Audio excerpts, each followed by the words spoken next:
దేవుని నీతిని నీవు విత్తినప్పుడు నీతి ఫలాలు నీ జీవితంలోకి వస్తాయి. నీ కుటుంబంలో సంతోషం అనే ఫలం వస్తుంది, సమాధానం అనే ఫలం వస్తుంది, ఆశీర్వాదం అనే ఫలం వస్తుంది. నీ జీవితంలో నువ్వు ఏ ప్రార్థన చేస్తే ఆ ప్రార్థన ఫలితాన్ని నువ్వు చూస్తావు, అవి ఫలాలు మనం అనుభవిస్తాం. ఆ నీతిని విత్తటానికి నీవు మోకాళ్ళ ప్రార్థన చెయ్యాలి. రెండవ మాట ఇక్కడ పౌలు గారు కొలస్సీ సంఘంలో రాస్తున్నాడు, వారు ప్రేమయందు అతుకబడి. ఒకటేంటండి? అతుకబడి. చెప్పండి అందరూ, చెప్పాలి అందరూ చెప్పండి. అతుకబడి అంటే ఏంటి? అసలు మీరు నాటిన విత్తనం గుంటలో విత్తారు, ఏమైంది? అది మొదట పూసిద్ది, రైట్, అది పెరుగుతుంది. అసలు మొదట ఏం జరిగింది? అతుక్కుంది, రైట్. నువ్వు నాటిన విత్తనం ఏమైంది? మొదట నేలకు అతుక్కుందండి. అతుక్కోకుండా అదేదో చెత్త పరక మీద అటు ఇటు గాలి వచ్చినప్పుడల్లా ఎగురుతుందనుకో, ఫలించిద్దా?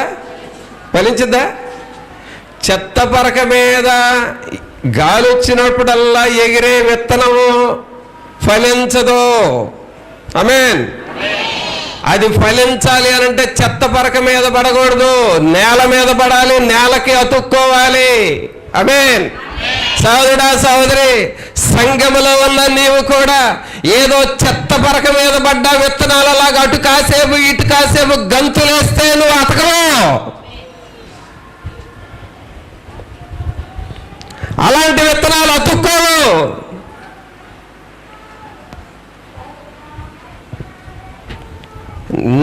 గింజ అతుక్కుంది అంటే అర్థం ఏంటంటే దేవుని సేవకుడు ఏది చెబితే అది వింటూ ఉండాలి.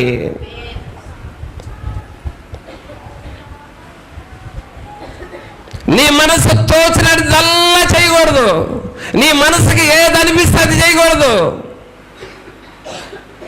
నువ్వు అతకబడాలి అనంటే చెత్త పరక మీద పడ్డ విత్తనంలాగా ఉండకూడదు, నేలను అంటుకున్న విత్తనంలాగా ఉండాలి. అబ్రహాము హృదయము యెహోవా దేవునికి అంటుకుపోయింది.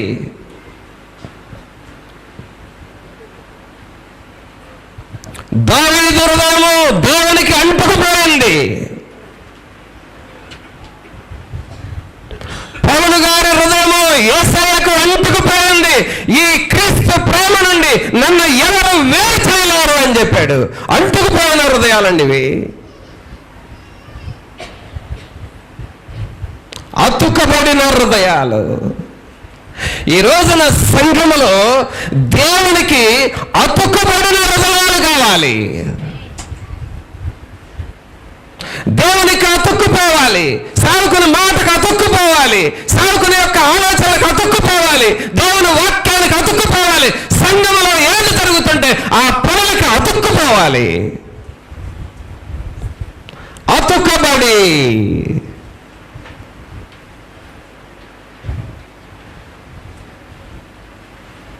చాలా సంవత్సరాల నుండి వస్తున్నానయ్యా నేను. ఎప్పటి నుంచి అంటారు? నాయన గారి కాలం నుండి అనండి అందరూ. నేను మిమ్మల్ని ఎప్పుడు అడగలేదు కానీ వాళ్ళు అడుగుతున్నాను, అసలు నాయన గారి కాలం నుండి వచ్చిన వాళ్ళు ఎంతమంది చేతులు ఎత్తండి. నాయన గారి కాలం నుండి మర్యాదగా స్ట్రైట్గా ఎత్తండి, లేదంటే ఈ మౌత్ తీసుకొని దిగి నీ దగ్గరికి వస్తా, నువ్వు ఎత్తకపోయావంటే. నాయన గారి కాలం నుండి ఉండారు కదా మీరు. ఫలిస్తున్నారు? అసలు ఫలిస్తున్నారా? మాట్లాడరా? మాటలు రావా?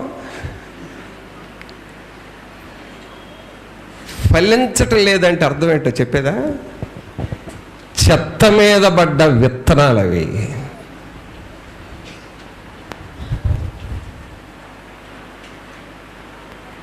గాలి వచ్చినప్పుడల్లా జరుగుతున్న విత్తనాలు అవి. ఆ చెత్త పరక అలాగూ గాలికి లేస్తే ఆ విత్తనం ఇక్కడ ఉండాల్సింది అక్కడ ఉంటుంది.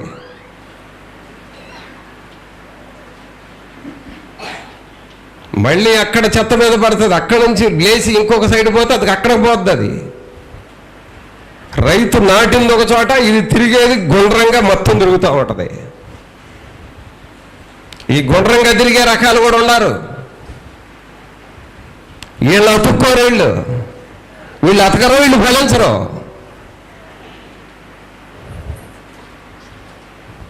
రెపరెపలాడుతూ ఉంటారు, ఏం ఉపయోగం లేదు. ఇట్టటి వాళ్ళని చూసేది వీళ్ళు వేస్ట్ అయిపోతారే అని బాధపడతా ఉంటాను నేను.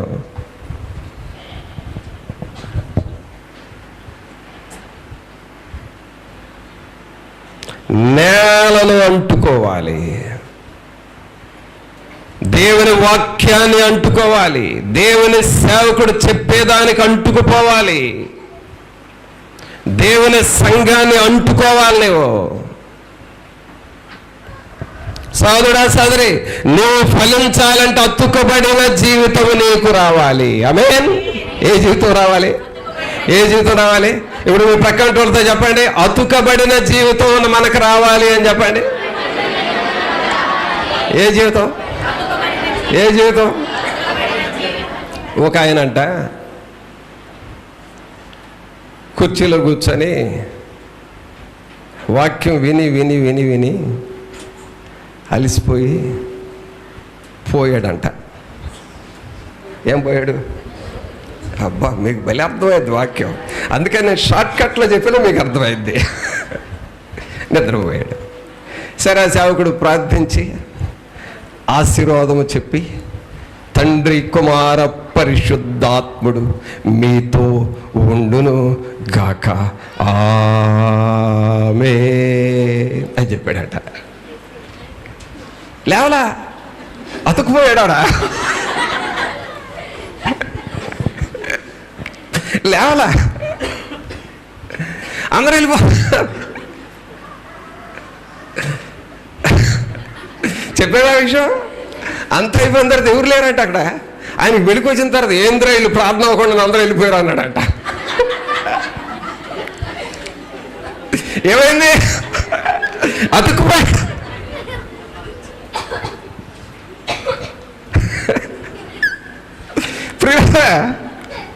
ఈ అతుక్కుపోవడం వేరు. ఇప్పుడు కొంతమంది వాళ్ళు కొన్ని పద్ధతులకు అతుక్కుపోతారు, వాళ్ళు కొన్ని ఆచారాలకు అతుక్కుపోతారు, కొన్ని అలవాట్లకు అతుక్కుపోతారు, కొన్ని శోధనలకి, కొన్ని ఇబ్బందులకి, కొన్ని వదులుకోలేని పాపాలకు అతుక్కుపోతారు. ఆ అతుక్కోవడం వల్ల ఉపయోగం లేదు.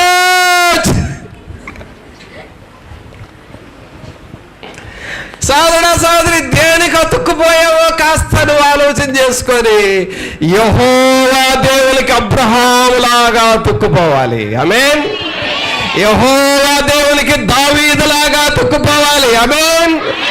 యేసయ్య దేవునికి పౌలు గారిలాగా అతుక్కుపోవాలి. ఆమేన్. ఇప్పుడు నువ్వు ఎవరికి అతుక్కుంటావు చెప్పాలి? నీ కుడి చేయి చూపించి, నేను ఈ నూతన సంవత్సరంలో ఇక నువ్వు ఎవరికి అతుక్కుంటావు వాళ్ళకి అతుక్కు. నువ్వు ఎవరికి అనుకుంటావు కదా? దేవునికి హత్తుకుంటాను, దేవుని వాక్యానికి హత్తుకుంటాను. యెహోవా నీ మార్గములో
ఆమేన్.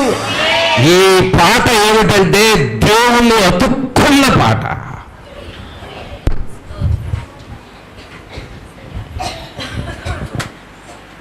దేవుని అతుక్కుపోవాలి. ఎవరొస్తుడా? రెల్లుగడ్డి మీద, ఎండుగడ్డి పరక మీద పడిన రెపరెపలాడుచున్న విత్తనములాగా నువ్వు సంఘంలో ఉండకూడదు. అతుక్కుపో, సంఘానికి అతుకు, దేవుని సేవకుని మాటకు అతుకు, జీవన కలిగిన మాటకు అతుక్కొని జీవించు. నువ్వు నీతి ఫలాలు నీ జీవితంలో వస్తాయి.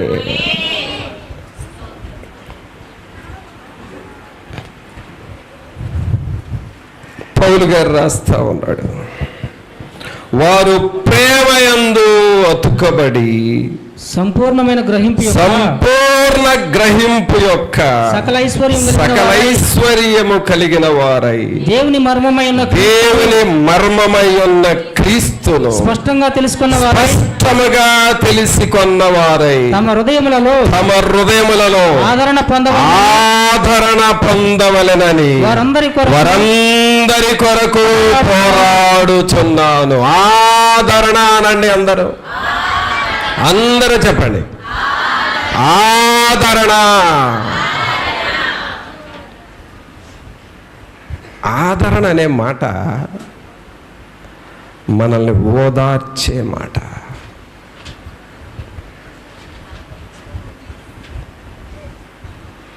మనకు నెమ్మది ఇచ్చే మాట.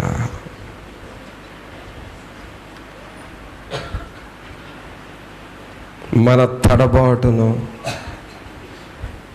మన కలవరాన్ని, మన కృంగుదలను నెమ్మది చేసి మనల్ని ఆదరించేది ఆదరణ.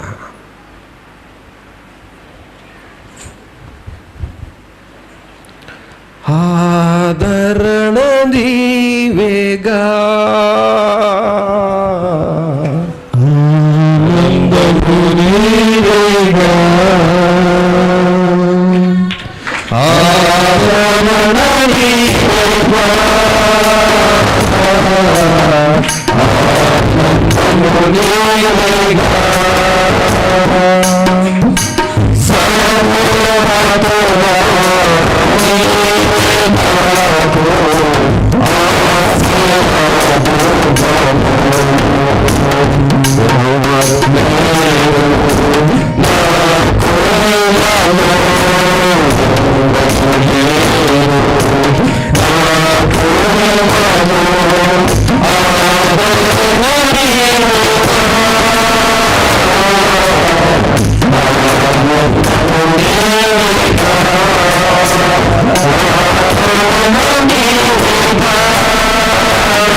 సోదరుడా, సోదరి, నీవు ఏ పరిస్థితుల్లో వచ్చి ఈ దినాన దేవుని వాక్యం వింటున్నావో కానీ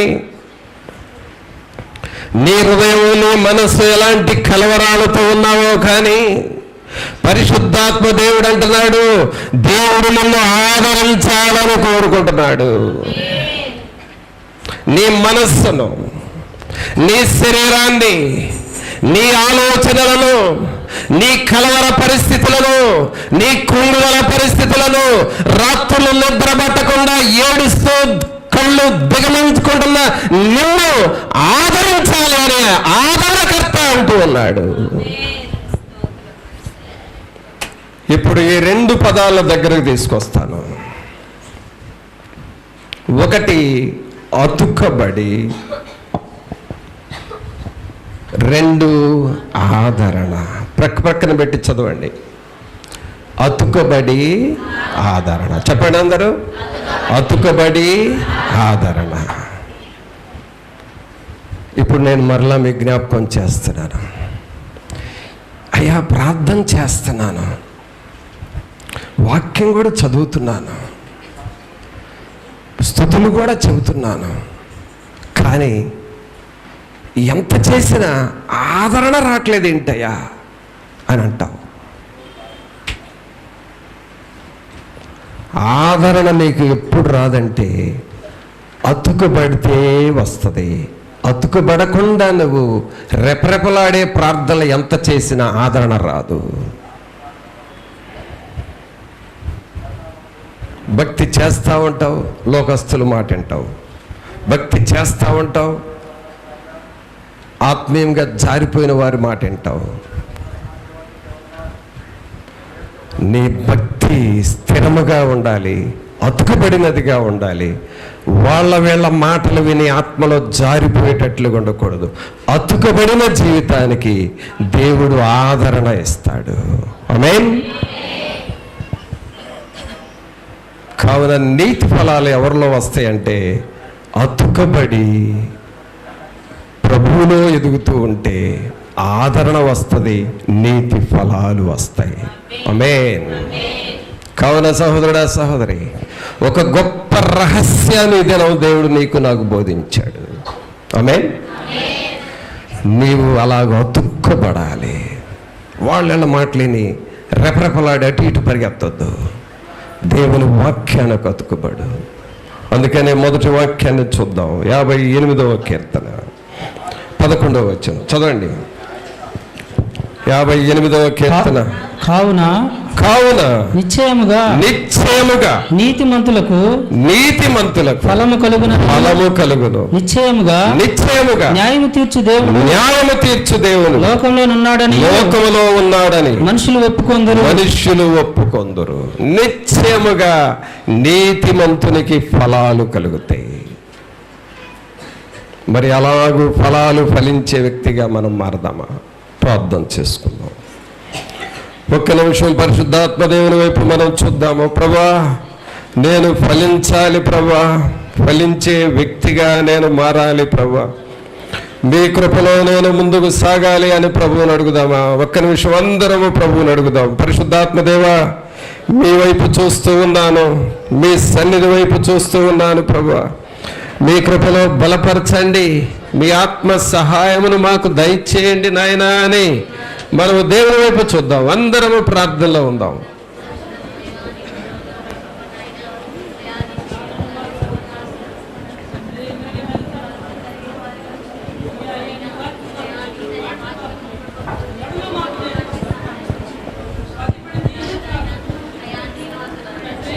ఒక్క నిమిషం అందరం ప్రభువుని అడుగుదాం. పరిశుద్ధాత్మ దేవుడా, మీ వైపు చూస్తూ ఉన్నాం తండ్రి. మీ సన్నిధిని, మీ ఆత్మ సహాయమును మాకు మీరు దయచేయండి, మీ కృపలో బలపరచండి. నీతి ఫలములు మాలో వస్తాయని మీరు చెప్పుచున్నారు నాయన. మేము నీతిని, వాక్యాన్ని విత్తటం నేర్చుకోవాలి ప్రభా, విత్తాలి ప్రభా. అంతేకాదు అతుకబడిన జీవితం మాలో రావాలి.